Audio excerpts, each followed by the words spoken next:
Chapter 16. Searching for the music, the scene calls for silence, and that is all there is. Silence. The scene calls for darkness, and that is all we can see. Darkness. In this darkness, there is a calm like has never been felt before. It is a silence and darkness that can cause paralyzing, heart-stopping fear.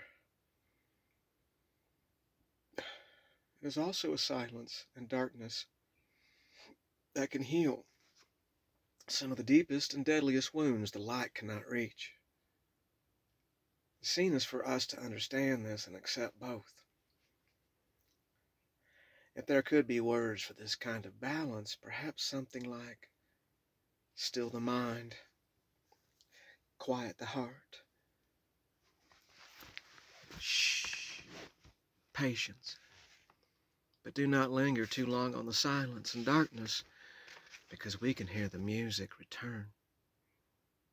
Creak and moan, creak and moan, creak and moan.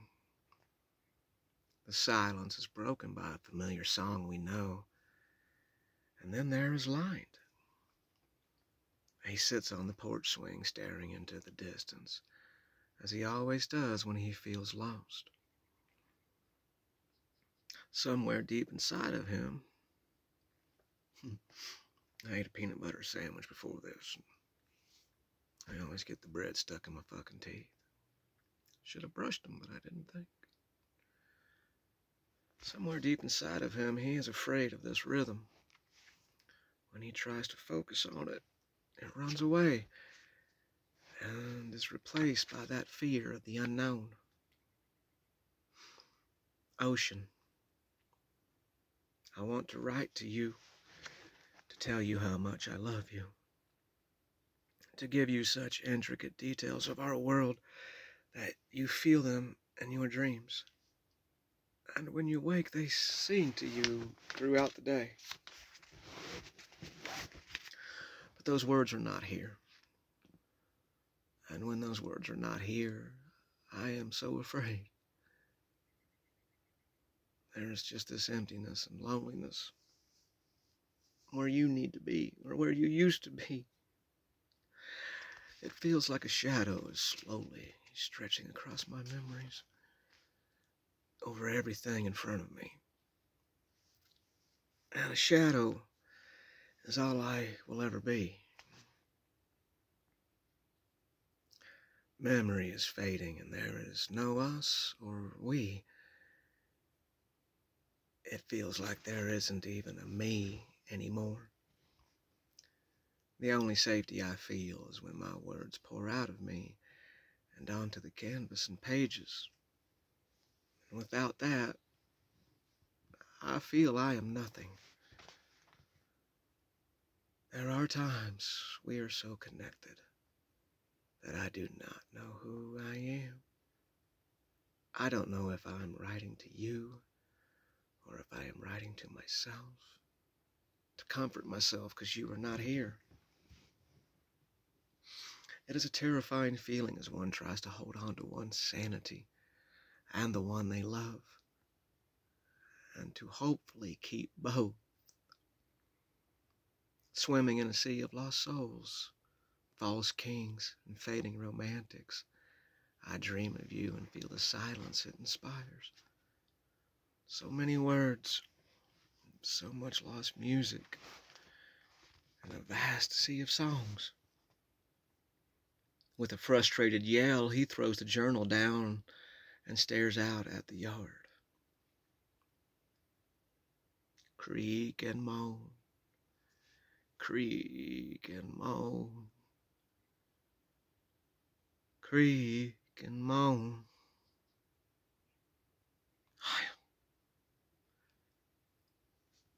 I am so scared, he whispers through trembling lips.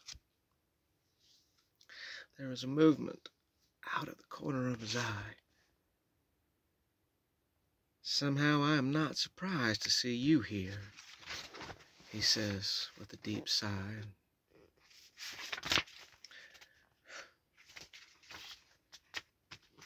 and looks towards the movement.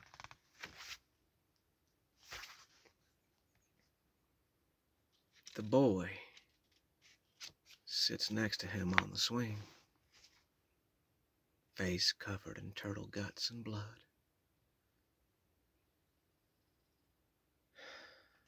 Yellow stained t-shirt,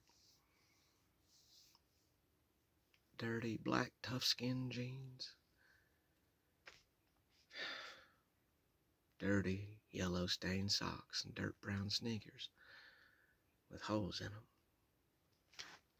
The boy kicks his feet back and forth with the rhythm of the swing and just stares at him. Creak and moan,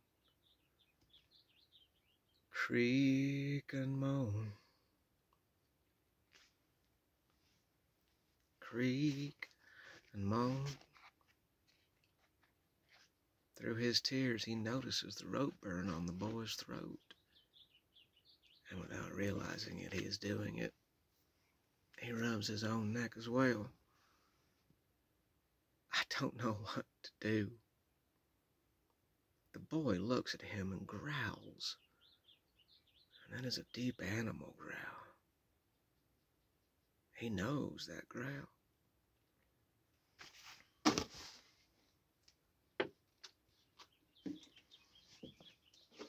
He knows that look. He knows that is the same animal that came out when it was needed for that boy to survive. For that boy to conquer the moment and whatever threatened him. It is an animal born out of frustration, fear, and the strength to survive no matter what. Still growling, the boy looks down at the journal and back at him. Then, with legs kicking back and forth, the boy looks away and off into the distance. Creak and moan, creak and moan, creak and moan. He doesn't hear the screen door shut, nor does he hear the footsteps, but he feels the hands that rub his shoulders and wrap around him. They are such a welcomed relief that he closes his eyes, closes his hands around the ones caressing him and squeezes. "You have been crying," she says as she kisses his neck. "That is a good thing. Let it out." And with that sentence, the floodgates open as she walks around and sits in his lap. He collapses in her arms. "I have let him down," was all he says. "If you say so." She strokes his hair as he buries his head in her chest. I can't do this. I can't balance out the pain with the good. There is just so much pain. The sentence is finished with more tears. And yet, she pulls his head back with her fingertips and kisses his head. "You are doing it. You are almost there. You are almost done, love. Have I told you how beautiful you are?" he says with a soft, scared smile. "1,000 times, and I will want to hear it 1,000 times more, but not now." She stands up, hands him the journal and pen. "You need to find the beauty in yourself that gives you those words that I love and cherish so much." She kisses his head and returns to the house. He watches her leave, looks at the space where the boy was, sees it empty, and with a sigh he opens the journal, clicks the pen, and writes.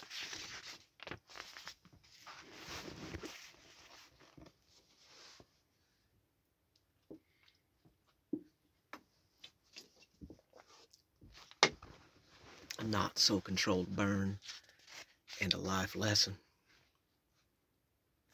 Autumn was near, and Pop was in his favorite chair staring out at the yard as all the neighborhood leaves gathered to talk about the summer and how well the tree they came from grew.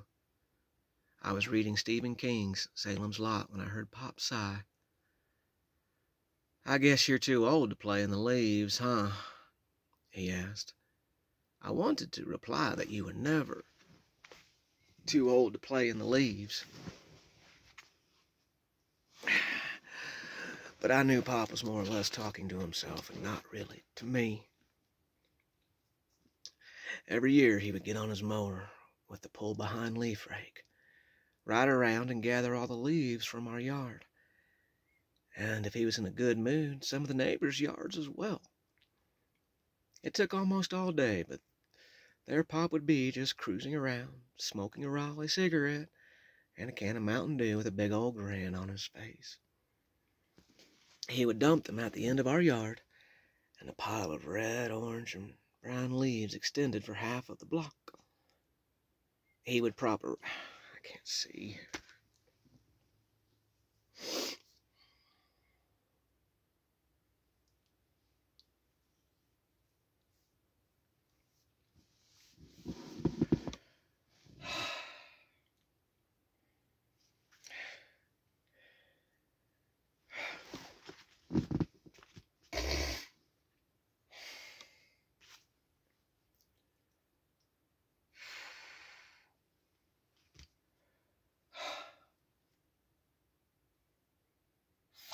This hurts so fucking much.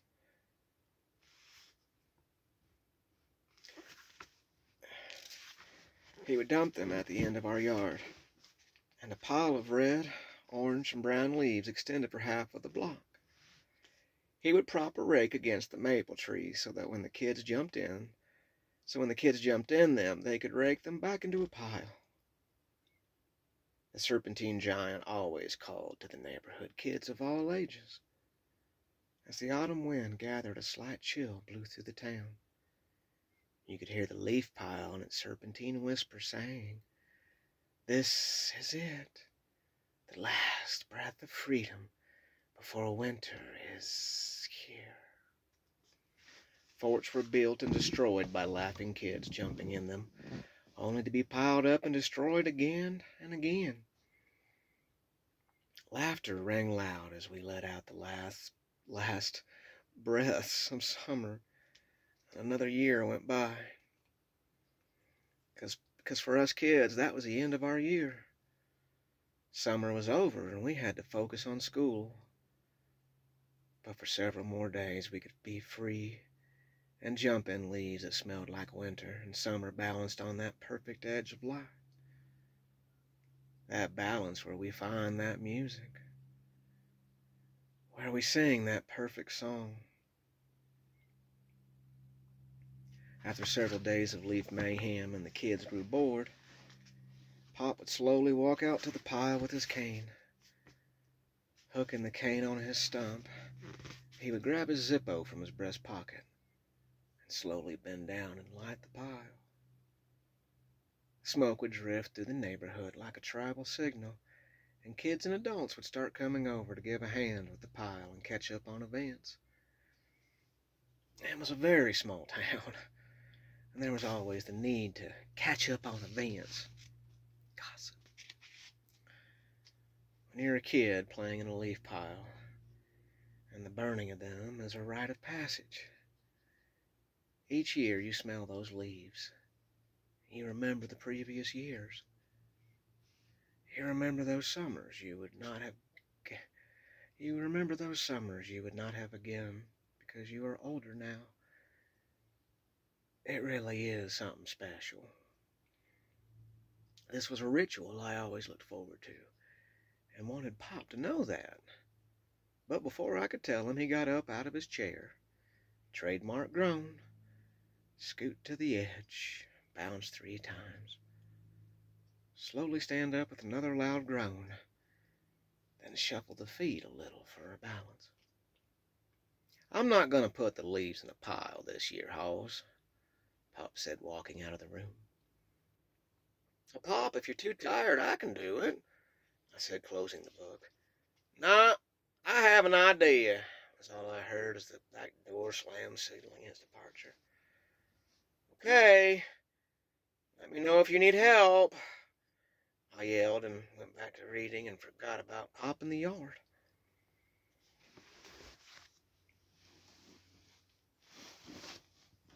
I reached for my Mountain Dew to find it empty. I walked into the kitchen for another one, and when I looked out the window, all I could see was white smoke. Oh, shit! As I ran outside, my mind was imagining just what crazy thing Pop started doing.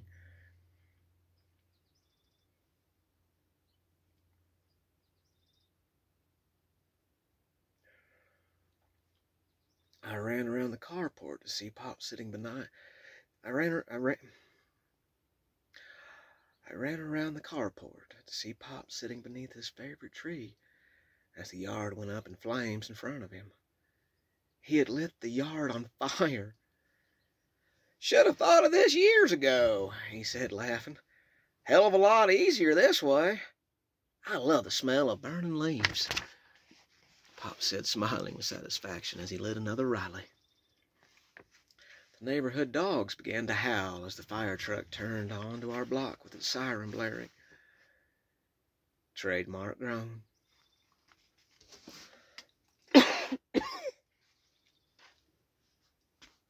Ow. Ah, damn. Stay. Don't spill. Stay. Don't. Stay. Trademark groan. Scoot to the edge. Bounce 3 times. Slowly stand up with another loud groan, then shuffle the feet for a little balance. And Pop was up out of his chair. The fire truck pulled up and 2 men hopped out and grabbed the fire hose. Hey, you piss ants, don't put that out, Pop yelled, waving his ball cap to get their attention. Paul Bendering and his son Pecker stood with the fire hose in their hands and stared at Pop with a strange look on their faces. Pop saw Pecker and smiled. Grab the fucking page.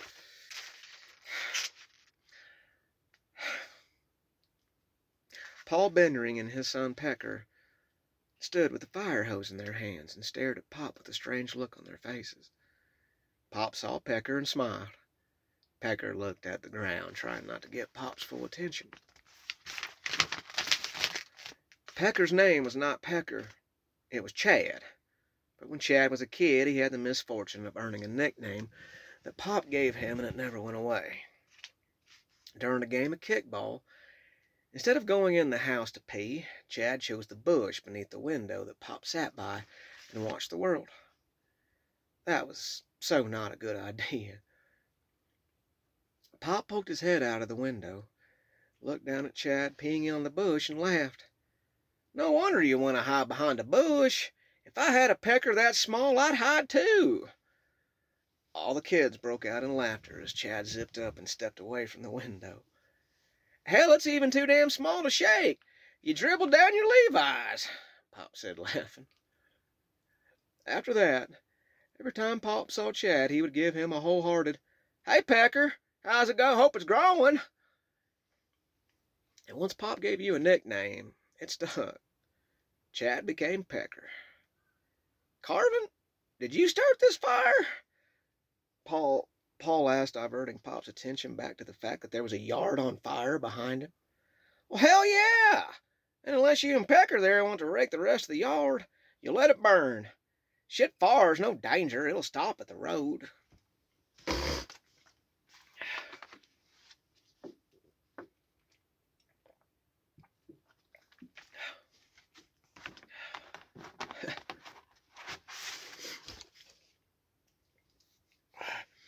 Paul stood for a minute.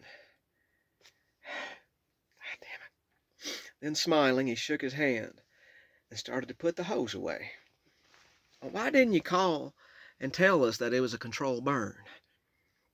Well, if I knew what the fuck a controlled burn was, maybe I would have. Pop walked back to his chair and sat down. Trademark shuffle, groan, and then fall back into the scene. Sit down and take a load and drop it. You and Pecker want a Mountain Dew? Paul began to walk back to the fire truck. That's okay, Carvin. Maybe next time. Deal, Pop said. See you next fall. And don't blare that damn siren next time. Damn thing hurts the shrapnel in my spine. I guess telling you to call us in advance would be like telling you not to call Chad Pecker.